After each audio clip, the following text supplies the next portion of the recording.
ఏడాది వర్షాలు ఆలస్యం కావడంతో వరి పత్తి పంటల సాగు కూడా ఆలస్యమైంది. వివిధ దశల్లో పంటలున్నాయి. మొదటి దఫా ఎరువుల్ని కూడా వేశారు. అయితే బెట్ట వాతావరణ పరిస్థితులు, కొన్ని చోట్ల వర్షాలు పడుతుండడంతో పత్తి వరి పంటల్లో ఎలాంటి ఎరువుల యాజమాన్యం చేపట్టాలో తెలియజేస్తున్నారు బెల్లంపల్లి కృషి విజ్ఞాన కేంద్రం శాస్త్రవేత్త తిరుపతి.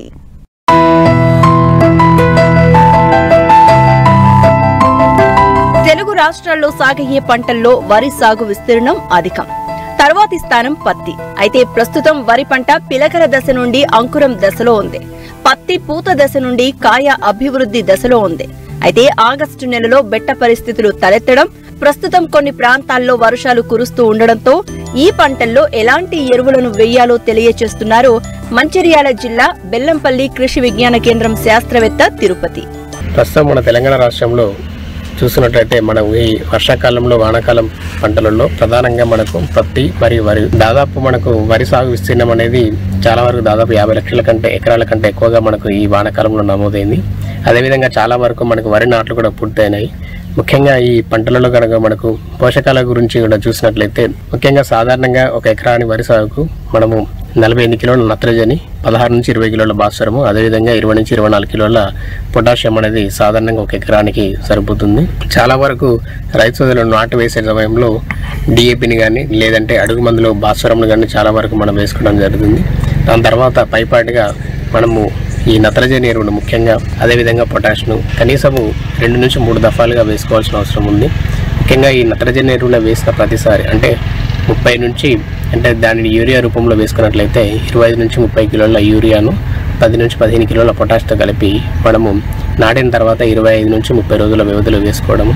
దాని తర్వాత మళ్ళీ 30 రోజుల వ్యవధిలో మళ్ళీ 25 నుంచి 30 కిలోల యూరియా, అదేవిధంగా 10 నుంచి 15 కిలోల పొటాషియం అనేది మనము వేసుకుంటే మొక్కలకు ఆ నత్రజని మరియు పొటాషియం ఎరువులు అనేది పూర్తి స్థాయిలో అందుబాటులోకి వచ్చి మొక్కల పెరుగుదల అనేది బాగా ఉండి పిలుకలు అదేవిధంగా మనకు ఈ గింజలు అనేది కూడా ఎక్కువగా వచ్చే అవకాశం అనేది ఉంటుంది.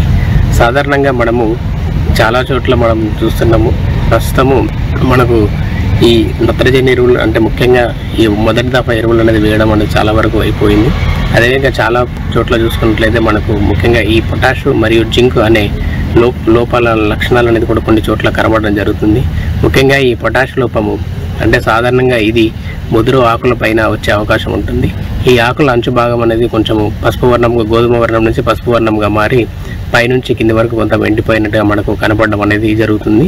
సో ఇట్లాంటి లక్షణాలు కనబడ్డప్పుడుగా మనము అడుగు మందులు పొటాషియం వేసుకోవడం కానీ లేదనుకుంటే పొటాషియం నైట్రేట్ను మనము పైపాటుగా పిచికారీ చేసుకున్నట్లయితే మనం ఈ పొటాషియం లోప లక్షణాలను తగ్గించవచ్చు. అదేవిధంగా సాధారణంగా చాలా వరకు మనము ఈ జింకు లోప లక్షణాలు అనేది కూడా కొన్ని చోట్ల గమనించబడడం జరుగుతుంది. సాధారణంగా వరి నాటిన 2 నుంచి 4 వారాల లోపు మనకి ఈ జింకు లోప లక్షణాలు అనేది ఎక్కువగా కనపడడం అనేది జరుగుతుంది. దానిని మనం నివారణకు 2 గ్రాముల జింక్ సల్ఫేట్ను 1 లీటర్ నీటి కలిపి పిచికారీ చేసుకోవాలి. అదే కాకుండా మన పొలంలో ఆల్రెడీ మనము ఎప్పుడైనా జింకు లోప లక్షణాలు ఇంతకుముందు కనిపించినట్లయితే మనము నాటు వేసే ముందే మనం 20 కిలోల జింక్ సల్ఫేట్ను మనం 1 ఎకరానికి కనుక వేసుకున్నట్లయితే ఈ జింకు లోప లక్షణాలు కూడా పూర్తిగా నివారించవచ్చు. అదే ఇంకొక ప్రధాన పంట మనం సాగు చేస్తున్న రాష్ట్రంలో చూసినట్లయితే పత్తి. దాదాపు పత్తి అనేది మన రాష్ట్రంలో దాదాపు 50 నుంచి 60 రోజుల దశల్లో ఉంది. అడుగు బంధువులు దాదాపు భాస్వరం ఎరువులను వేసుకున్నారు. అదేవిధంగా మనము పైపాటుగా ఈ భాస్వరం సంబంధిత ఎరువులను పైపాటుగా ఎట్టి పరిస్థితుల్లో వేయకూడదని రైతులను కోరడం జరుగుతుంది. ముఖ్యంగా ఎందుకంటే ఈ భాస్వరం అనేది కేవలం మొక్కల వేర్ల పెరుగుదలకు మాత్రమే ఉపయోగపడుతుంది కాబట్టి మనం దానిని అడుగు భాగంలో అంటే మనం విత్తనాలు పెట్టినా కానీ విత్తనాలు పెట్టిన 15 రోజుల్లోపు కానీ మనము దీనిని భాస్వరం ఎరువులు వాడుకోవాలి. అదేవిధంగా మనకు తర్వాత దశలో మనకు యూరియా మరియు పొటాషియం ముఖ్యంగా 25 నుంచి 30 కిలోల యూరియాను 10 నుంచి 15 కిలోల పొటాష్ కలిపి మనము 2 నుంచి 3 దఫాలుగా వేసుకుంటే మనకు మొక్కల పెరుగుదల అనేది బాగుంటుంది. ముఖ్యంగా ప్రస్తుతం ఉన్న పరిస్థితులను చూసుకున్నట్లయితే చాలా చోట్ల మనకు ఈ వర్షాభావ పరిస్థితులు అనేది ఎక్కువగా ఉంది.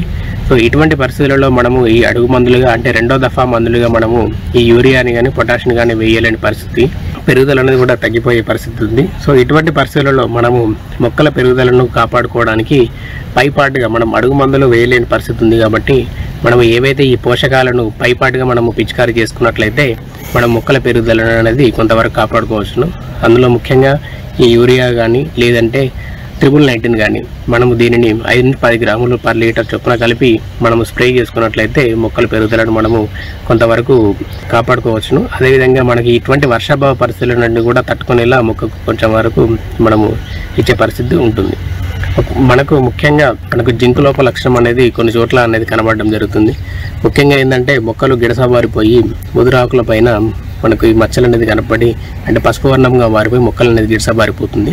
ఇటువంటి లక్షణాలు ఉన్నప్పుడు కూడా మనము ఈ మల్టీగెయిన్ పొటాషియం నైట్రేట్ని కానీ లేదంటే 9 కానీ పిచికారీ చేసుకున్నట్లయితే మనము కొంతవరకు ఈ పొటాష్ లోపాన్ని కూడా జింకు లోపాన్ని కూడా కొంతవరకు మనం తగ్గించుకోవచ్చు.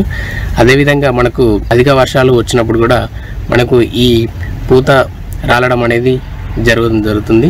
అంటే సాధారణంగా బోరాన్ లోప లక్షణాలు ఉన్నప్పుడు కూడా మనకి పూత రాలడం అనే పరిస్థితి ఏర్పడుతుంది. కాబట్టి సో ఒకవేళ అటువంటి లక్షణాలే మనకు అనిపించినట్లయితే వర్షాభావ పరిస్థితుల్లో ముఖ్యంగా అదేవిధంగా అధిక వర్షాలు ఉన్నప్పుడు మనము బోరాక్స్ను 1.5 గ్రామ్ బోరాక్స్ను లీటర్ నీటికి కలిపి పిచికారీ చేసుకున్నట్లయితే మనము ఈ పూత మరియు పిందె రాలడాన్ని తగ్గించుకోవచ్చు. ముఖ్యంగా రైతు సోదరులకు కోరుకునేది ఏంటంటే ప్రజెంట్ మనకు ప్రస్తుతం ఉన్న పరిస్థితుల్లో వర్షాభావ పరిస్థితులు ఉన్నాయి కాబట్టి మనం అడుగు మందులుగా ఈ 2 మరియు 3 దఫా మందులు మనం వేయలేని పక్షంలో అంటే ముఖ్యంగా ఏంటంటే నత్రజని మరియు పొటాష్ ఎరువులను వేయలేని పక్షంలో మనం పైపాటుగా ఈ పిచికారీ చేసుకున్నట్లయితే మొక్కలను మనం కొద్ది రోజుల వరకు కాపాడుకొని మంచి దిగుబడులను సాధించుకోవచ్చు.